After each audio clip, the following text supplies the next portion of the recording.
The industry based on the marine product and the marine proteins we are having, because of them only we are having, sir. But in the capture fisheries nowadays we are having facing problem because of we have a weather issue. The climate of Odisha is having frequent risky climate zone, and so the fishing days are very limited in Odisha. Rather than other states, we are having very less number of fishing days. Nearly 200 fishing days out of 365 days we are going for fishing. So and we are fishing mostly up to 80 meters of the depth in Odisha. So the capture fisheries is limited to that. And now I am thankful to Department of Fisheries that they are launching the deep sea fishing mission very soon. And under that we will capture the long waited the deep sea fishing resources, which will definitely boost our marine sector. Then alternate to that, how to recoup with that we have an alternative option that we can additionally go for the mariculture option, that is capture in marine organism in a saline aquaculture, saline water. So in that we have 3-4 options. Nowadays we are doing cage culture, then coastal pond culture. And we are in coastal pond culture, we are mainly focusing on Benami. So now scientifically what we suggested, we should go for polyculture and crop rotation. Because Benami is having some issues in virus and all, and crop losses, because insurances are also very less in that sector. So we are suggesting that we should go for crop rotation with pink pieces, then Benami, then pink pieces, then Benami, like that. So for that we need, for agriculture we need seed, good quality feed, then health, then marketing. 4 things are very much important. In that sector, seed is very in Odisha, seed sector is very weak. So we need much more advanced hatchery. We need quality seed, pathogens SPF free, that specific pathogen free seed to the farmers. Then feed also in feed industry Odisha is lacking, so we can strengthen our feed. Then next is marketing. So we go for value addition before harvesting, and we should taught our fishermen how to handle our fish properly for export oriented market.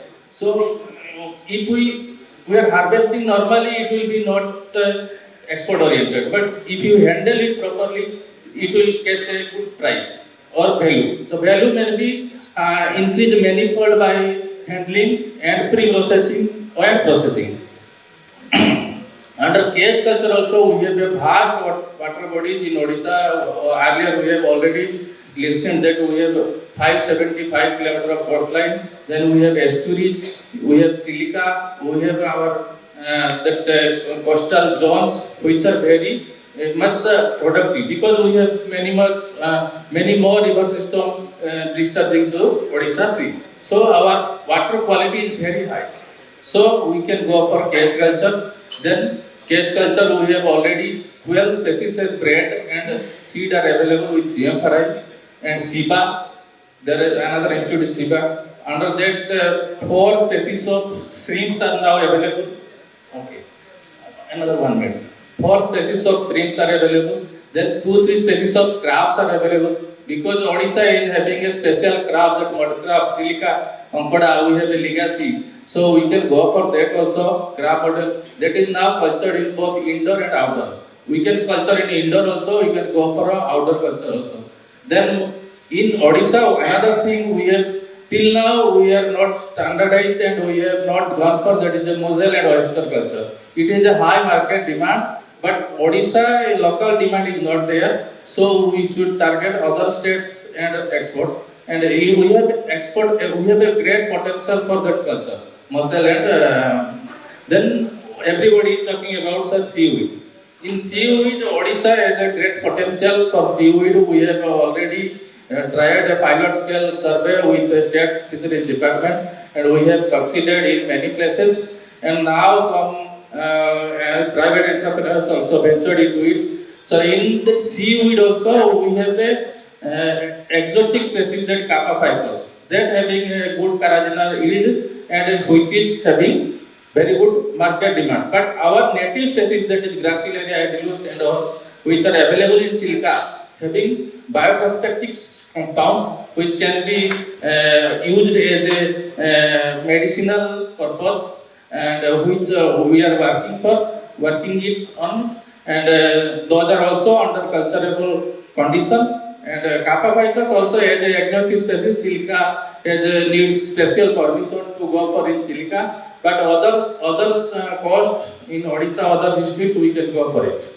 But it's a major backstab is that the salinity is very low in Odisha coast, so we can't go for everywhere we can't go for a seaweed species culture.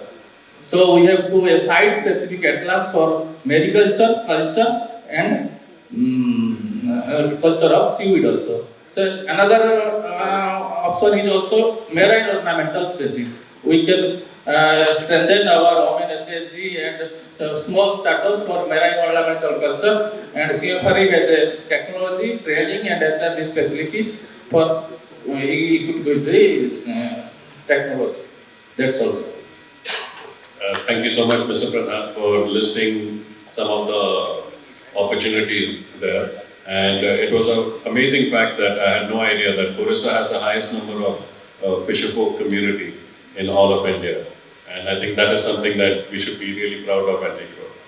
Now, Rajan sir, I would like you to speak about the challenges and opportunities that you see in aquaculture.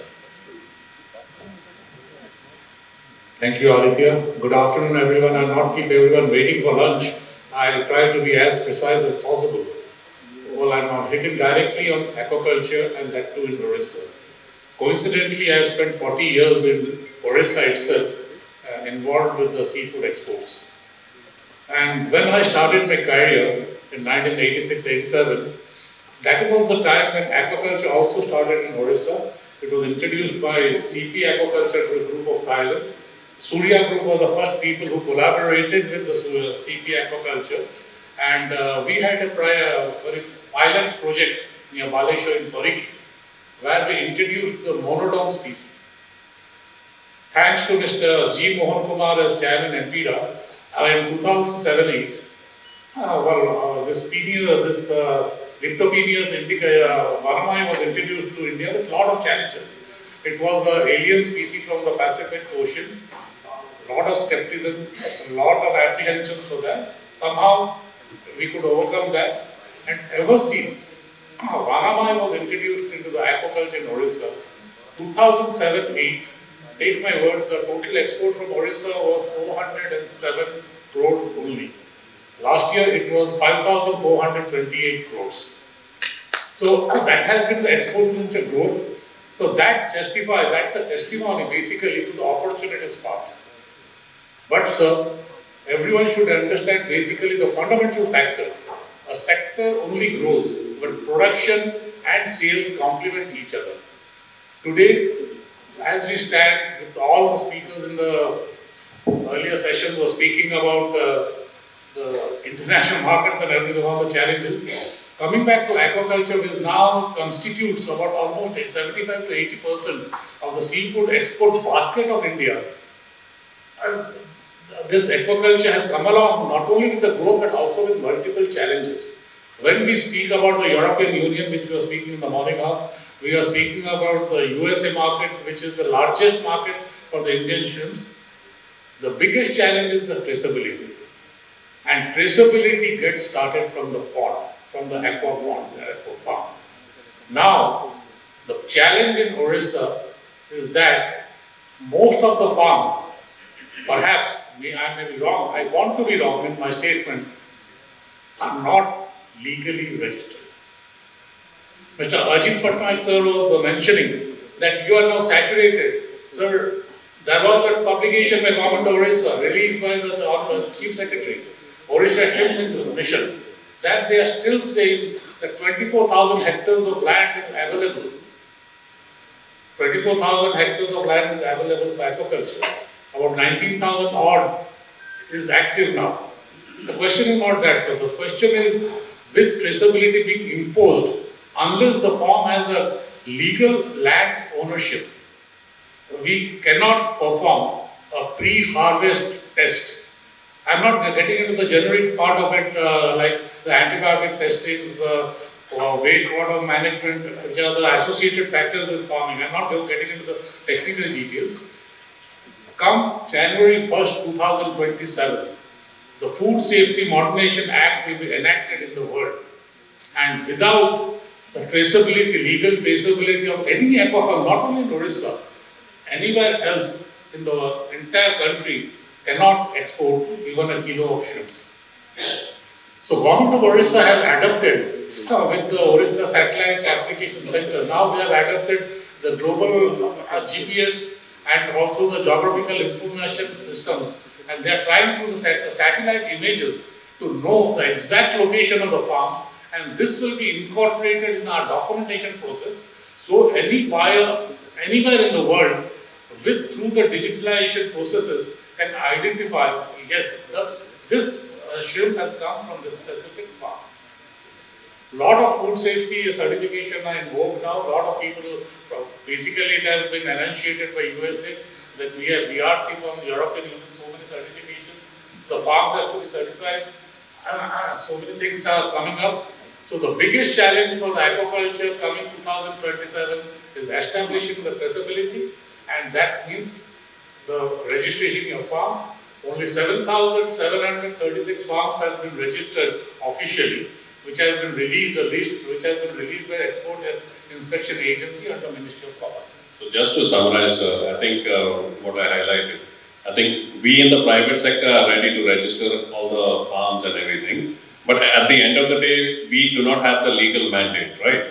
It is because you do not have enough fishery officers, you do not have the right laws in place, and no one is really bothered about it because it's not my department. अरे ये तो export department का है, ये MPDA का है. But again, MPDA doesn't have the legal mandate to do that. So definitely, thank you for doing that. And some more. That's what I'm telling you. Government has a much more proactive role to play, particularly for aquaculture in Odisha. Last mile connectivity. You know, the initiative of government of Odisha and the EIA failed in Dhamra because the compressor could not run because of the rural electrification thing, the voltage grid. A project of 2001 to 1996 to get started with rural electrification program. We had advocated for exclusive feeders for the aqua clusters in Odisha because the Vanamai requires a lot higher degree of aeration, and till date it was not happening. As we look at 2036 and we are looking at 2047 because it's Odisha and 100 years of Indian independence, time is short. How the government department converge together and make all these things happen is a question which I cannot answer. But as entrepreneurs, having existed in the state, we are definitely committed to take our trade to higher levels of recognition and international acceptance. Definitely. Thank you. And as an eternal optimist, I am just so thankful that after 20 years that we at least have a Odisha shrimp mission. पहले तो people then would not even acknowledge us, So, and keeping this optimism in mind, the youngest in a group, Anjan, heading Falcon, what do you have to say about the challenges and opportunities? So, good afternoon. I will just keep it short in three parts, like opportunities, continuing to what Rajan sir told. If we break down, there are market diversification, then is value addition. These two are the major opportunities that we are looking into by encashing the hexa delta of India. Odisha is surrounded by 6 rivers and 575 kilometers coastline. So that is the major opportunity we are having, which is unutilized, and we can go to market diversification and value addition. And when we move to value addition, we have to be very specific about what you mentioned about the traceability. And traceability means like each shrimp you pick from anywhere on the line, you should know from where it is coming. For that, when we move back, when the challenges come. Right now also what we are purchasing from the market or from the place, we do not know the location, the details. And now everything with the advancement of geosatellite, all the shrimps are being monitored with their home. For that, we have to go back to the land. As per ICAR and SIBA, we have around 4,80,000 land for culture, and now we are talking about only 24,000 hectares of land for culture. It's like hardly 5% also. So if we have proper land policy in place, like there are land of government that is sitting idle, and if they can do lease policy, not or rent policy, anything, and they can lease out to the farmers, they can do the production. And once only if we have the shrimp production, then we can move ahead. And all the land documents in place with documented can only move to a value-added shrimp. Unless it is, we can only do to intermediary countries like China and Vietnam who are taking our shrimps and they're reprocessing and selling. Just like our mines, we don't want to be only a iron mines dealer. We want to export iron products from here.